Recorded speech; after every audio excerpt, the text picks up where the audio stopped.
In a quiet neighborhood where kindness traveled faster than gossip, there lived a woman named Clara. Clara was known, but not in the way most people hope to be known. She was the woman who never said thank you. It wasn't that she was rude in the obvious sense. She didn't shout, didn't insult, didn't slam doors in people's faces. She simply received and moved on. When her neighbor brought her homemade soup during winter, she took the bowl, nodded once, and closed the door.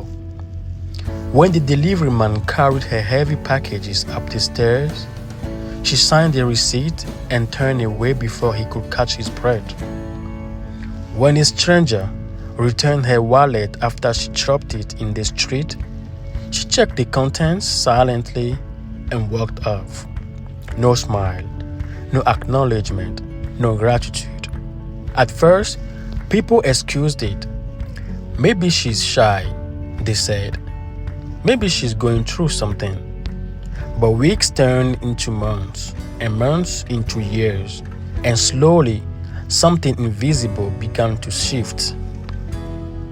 People stopped lingering at her door. The soup stopped coming. The deliveryman left packages at the bottom of the stairs. Even kindness, so freely given in that neighborhood, began to pass her by like a house with no lights on. Clara didn't seem to notice, or maybe she did. One evening, during a strong storm, the power went out across the entire block. Rain pounded against windows. The wind howled like it had something to prove. Inside her dim apartment, Clara sat alone, wrapped in silence thicker than the darkness. She lit a candle, and for the first time in a long time, there was nothing to distract her. No routine, no noise, no movement, just stillness. And in that stillness, memories began to surface. She saw herself as a child, a small girl sitting at a dinner table, swinging her legs nervously as her mother placed food in front of her. "Say thank you," her mother would whisper sharply. Clara would open her mouth. "Not like that," her father would interrupt. "Mean it." Her tiny hands would tighten. Her voice would shrink. "Thank you," she would say, barely audible. Again, "Thank you," louder. "Thank you." But it was never enough. There was always something missing, something wrong, something not good enough.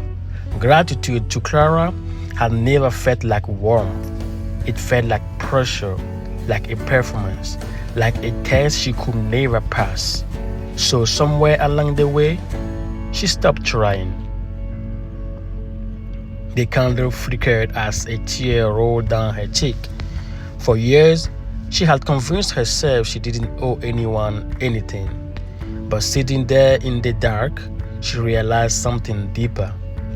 It wasn't that she didn't feel gratitude.